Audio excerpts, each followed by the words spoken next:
All right, so are you ready to dive into a story that's, I mean, it's really incredible. It blends history and resilience, and it's about this hidden chapter during World War II. You might not even know about this, but did you know there was an all-black, all-female battalion that served overseas during the war? It's I amazing. had no idea. Yeah. Their mission was to tame this monster male backlog in Europe. Oh. We're going to unpack Tyler Perry's new film, 6888. Get ready Oh, I'm so ready. for a wild ride. Me too. So what's fascinating about this story is we think about World War II. We think about battles and strategy. But this film, it shines a light on how important morale was and how just like a simple letter from home could really make a difference for those soldiers that were fighting on the front lines. You know, I was thinking about that. Like when I think about like mountains of mail, I think about my inbox, and that's already stressful enough. So paint me a picture. What was the situation that the 610-888 Central Postal Directory Battalion, what did they walk into? And so picture this Europe, 1945. The war's winding down, but there's this huge amount of undelivered mail. I mean, we're talking millions of letters. They're piled up, and they're basically threatening to just crush the spirits of these soldiers who are waiting for news from home. That's where the 688th comes in. They're tasked with clearing a 6-month backlog in just 3 months. And, they weren't just postal workers. They basically became detectives, deciphering faded addresses, cross-referencing incomplete records, all while working in bombed-out buildings with very limited resources. Well, You have to understand some of these addresses were just fragments, nicknames, outdated locations. It was a logistical nightmare. okay, so that's starting to sound a lot less like my inbox and a lot more like a scene out of a mystery thriller. But on top of all of that, they weren't exactly greeted with a hero's welcome, right? Right. This is where the film digs into those systemic challenges. These women face double discrimination for being Black and for being women. Imagine facing these condescending superiors who doubted your abilities. Just because of the color of your skin and because of your gender, they constantly had to prove themselves, not just to get the job done, but to be recognized as capable individuals. So basically, they're fighting a war on two fronts. Yeah. One against this male backlog and then another one against prejudice within their own ranks. That takes a special kind of leadership, don't you think? Absolutely. And that's where Kerry Washington, who plays Major Charity Adams, really shines. There's this scene where this white officer is just like dismissing the battalion's capabilities. And Major Adams, she doesn't yell, she doesn't plead, she just calmly states, "I have 855 women and I will get this mail out." Wow. It's quiet, but it's powerful. It's an assertion of her authority and her determination. And it really resonated with me. She knew her battalion was capable, and she wasn't going to let anyone undermine them. It's that quiet confidence, when you see it in the face of doubt.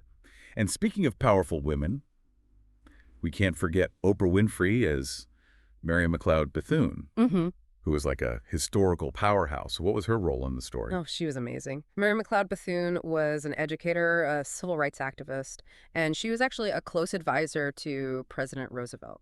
She fought fiercely for the battalion. I mean, she even pushed back against the military who initially didn't want to deploy Black women overseas. So she's a reminder that this story isn't just about wartime service. It's about these broader social movements and this fight for equality. We've got these two icons, Kerry and Oprah. They're embodying these figures of strength and determination. And I think that itself tells you this is a story that needs to be told and retold. But the film goes beyond just leadership, right? It delves into these individual experiences of these women. Yeah. Oh, absolutely. And that's where the film breathes life into history. You meet women like Private Judy Johnson. She was a young woman who joined the battalion right out of high school, full of idealism, but quickly confronted with the realities of war and discrimination. And then there's Corporal Blossom Tibbs. She's kind of this pragmatic character who keeps everyone grounded, reminding them that what their mission is about, more than just sorting mail. It's about connecting people and keeping hope alive. Oh, wow. These characters, they're not just symbols. They're real people. They've got hopes, fears, dreams. Okay, so we've got mountains of mail, double discrimination, and this cast of really strong characters. It sounds like this film packs a punch emotionally. Does it deliver on that human element? It does. There's this one scene that really stuck with me. It takes place during a rare moment of downtime for these women. They're gathered around a makeshift radio, listening to Billie Holiday, and in that moment, you just see them not as soldiers, but as young women who are yearning for connection, for normalcy, for just a moment of escape from the weight of their responsibilities. It's this powerful reminder that even in the midst of war, humanity finds a way to shine through. So it's not just grit and determination. It's about vulnerability, about those shared human experiences that connect us all. I'm already feeling like I need to see this film. And that's what's so genius about this film. It weaves in these individual stories into the whole narrative of this mission. You really get a sense of the emotional toll along with the logistical challenges. It's not just about efficiency. It's about the weight of these undelivered letters. Each one represents a story, a connection, a life that's just hanging in the balance. Yeah. You mentioned earlier the logistical nightmare of having to decipher those addresses. It just made me think there must have been some pretty ingenious methods they used. Did the film go into the specifics of how they actually tackled that mountain of mail? Yeah, they actually did. There's a scene where they set up this assembly line, and each woman is specializing in a specific part of the process, like verifying names, matching addresses, redirecting them to new locations. It's amazing to see how they adapted their system. They even used their knowledge of popular songs and slang to try and decipher incomplete addresses. Wow. They became like human search engines. Oh. And that ingenuity, that refusal to be defeated by what seemed like an impossible task, it's really inspiring. It's like a historical hackathon, Like that. but with way higher stakes. Exactly. And it really shows their commitment to the mission, not just as like a task, but as this vital connection to the soldiers that were fighting overseas. Right. They understood the human impact of their work, Right. and that just fueled their determination. Yeah, and that dedication wasn't always, met with appreciation. The film doesn't shy away from the racism and sexism that they faced, even within the segregated U.S. Army. Imagine being given substandard equipment, being housed in these barracks that are infested with rats, all while being expected to perform at this really high level. It just adds another layer of complexity to their achievement. It makes you think about that whole idea of a single story, right? We often hear about World War II through a very particular lens, and this film is kind of cracking open that narrative. Yeah. It's revealing a perspective that's been marginalized or even erased, and it makes you wonder, what other stories are out there, hidden in the shadows of history? Exactly. And that's what makes this deep dive so compelling. We're not just watching a movie. We're unearthing a narrative that was buried. We're challenging assumptions. And we're just, expanding our understanding of the past. It's like we're piecing together this puzzle, and each piece reveals another dimension of the story. And it's not just about the past, is it?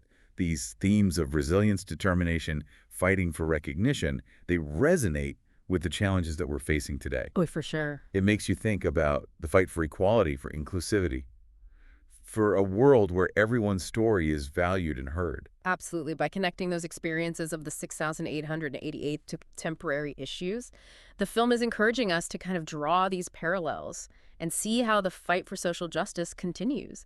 It's a reminder that the struggle for equality is a marathon, not a sprint, and we can draw inspiration from those that came before us. Speaking of paving the way, the film highlights that the 688th received very little recognition for their service until much later. It wasn't until recently that their story started to gain wider attention, with these efforts to award them the Congressional Gold Medal. It makes you think about how we define heroism, and whose stories actually get told and whose get forgotten. Right. And that brings up a really important question. What are the mechanisms that lead to certain narratives being erased from our collective memory? Is it a lack of documentation? Is it a conscious effort to silence certain voices? Or is it a more subtle form of bias that's kind of permeating our understanding of history? Those are the questions that the film implicitly asks. It's inviting us to really critically examine our own assumptions and biases. When I first heard about this film, I thought, oh, okay, another war movie. But now I'm realizing it's so much more than that. It's this multi-layered story. It is. It makes you think critically about history, about representation, about the ongoing fight for social justice. And while the film is undeniably powerful, it's also important to acknowledge that it's not without its flaws. Some viewers have said that the pacing can feel uneven at times and that the narrative structure leans a bit heavily on traditional storytelling tropes. I'm always a bit hesitant to criticize a film that has such important themes. But I think it's really important to engage with those critiques. It doesn't diminish the film's power, but it allows us to have a more well-rounded discussion. Yeah, it's like acknowledging that even in a story of triumph, there's always room for growth and evolution. Exactly. It's through those conversations, those critical engagements with art and history, that's how we can start to dismantle those systems that lead to, erasure and marginalization. It's about being active participants in shaping the narrative, not just passive consumers of it. Yeah, it's like we're not just uncovering a story, we're becoming part of it. We're adding our voices to the chorus of those who demand that history be told truthfully and inclusively. For our listeners who are thinking, okay, this is fascinating, but what can I do? What would you say? I would say start by seeking out diverse perspectives. Challenge your own assumptions and amplify those voices that have been historically marginalized. Read books by authors from different backgrounds. Watch documentaries that shed light on untold stories. Support organizations that are working to preserve and promote inclusive history. It's a call to action. Yeah. Not just to learn, but to engage, to become agents of change in how we understand and share history. And it starts with recognizing that history isn't just something that happened in the past. It shapes who we are today. It influences the world we live in. Exactly. And by learning from the past, by acknowledging the struggles and the triumphs of those who came before us, we can create a more just and equitable future for everyone. It's about recognizing that the fight for equality and recognition is ongoing. And we all have a role to play. So if you're looking for a film that's going to entertain you, but also challenge you to think critically about history, about representation, about the power of resilience, 6888 is definitely worth checking out. It's a powerful and timely story that deserves to be seen and discussed. And it's a tribute to those extraordinary women of the 6,888th Battalion, whose legacy continues to inspire us. It's a reminder that even in the darkest of times, the human spirit can persevere, and stories have the power to reclaim history and inspire change. And remember, the journey of discovery doesn't end here. There are so many stories waiting to be uncovered, so many voices waiting to be heard. So keep exploring, keep questioning, keep sharing those stories that deserve to be told. And until next time, keep diving deep.